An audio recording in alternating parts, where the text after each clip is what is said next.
μεγάλη χαρά φιλοξενούμε για πρώτη φορά στην Κύπρο το Διεθνές Φεστιβάλ Θαλάσσιου Τουρισμού. Είμαστε πάρα πολύ ικανοποιημένοι, διότι η αλήθεια λέγεται ότι είχαμε την αγωνία αν θα πετύχει ή όχι, αλλά η προσέλευση του κόσμου και η ικανοποίηση των εκθετών μας αφήνει πάρα πολύ ικανοποιημένους. Σήμερα θα διεξαχθεί και το συνέδριο, στο οποίο έχουν προσκληθεί να συμμετάσχουν από όλο το φάσμα το ναυτιλιακό, του ναυτικού τουρισμού, των εξοπλισμών σκαφών, που πιστεύουμε ότι θα εμπνευστούμε από αυτό το συνέδριο για να δημιουργήσουμε ένα δίκτυο συνεργασίας στην Κύπρο αλλά και στην Ελλάδα, ώστε να καταστούμε ναυτικός κόμβος στην Ανατολική Μεσόγειο. Η Μαρίνα πρωτοπορεί σε αυτό το κομμάτι και θα συνεχίσουμε να διοργανώνουμε τέτοιες εκδηλώσεις, ώστε να μπει στον κόσμο όλο ότι η Κύπρος σαν νησί έχει την ευκαιρία να καθιερωθεί στην Ανατολική Μεσόγειο ως ναυτικός κόμβος. Είμαστε περήφανοι που φιλοξενούμε το πρώτο Διεθνές Φεστιβάλ Θαλάσσιου Τουρισμού. Εξάλλου από αρχαιότητα των χρόνων η ιστορία της χώρας μας, η πολιτική, η κοινωνική, η οικονομική είναι άμεσα συνυφασμένη με τη θάλασσα. Όπως και σήμερα αξιοποιούμε αυτό το μοναδικό πλεονέκτημα που έχουμε ως νησί για να προωθήσουμε τους ευρύτερους γεωστρατηγικούς μας στόχους. Ως πολιτεία χαιρόμαστε ιδιαίτερα.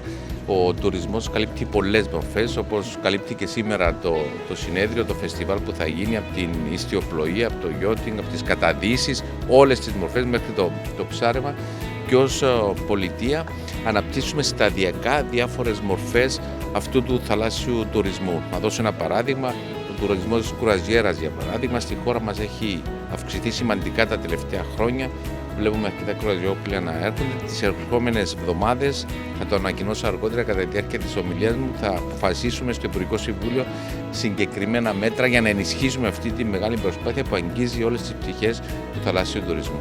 Το Διεθνές Φεστιβάλ Θαλάσσιου Τουρισμού 2025 στην Αγία Νάπα έχει ξεκινήσει. Είμαστε πολύ χαρούμενοι για όλη τη διοργάνωση, για τη μεγάλη συμμετοχή των εκθετών και ευελπιστούμε να γίνει ένας θεσμός ο οποίος θα αναδεικνύει το θαλάσσιο τουρισμό τόσο στην Κύπρο όσο και στην ευρύτερη Μεσόγειο, με επίκεντρο την Κύπρο πάντα. So we are very happy to have organized this event here, the ISTF 2025.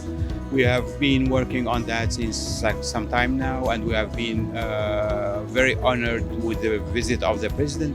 We have a lot of people, as you may see around us, and it's like gathering a lot of people from Cyprus, from Greece, and everybody is coming and enjoying the Ayia Napa Marina.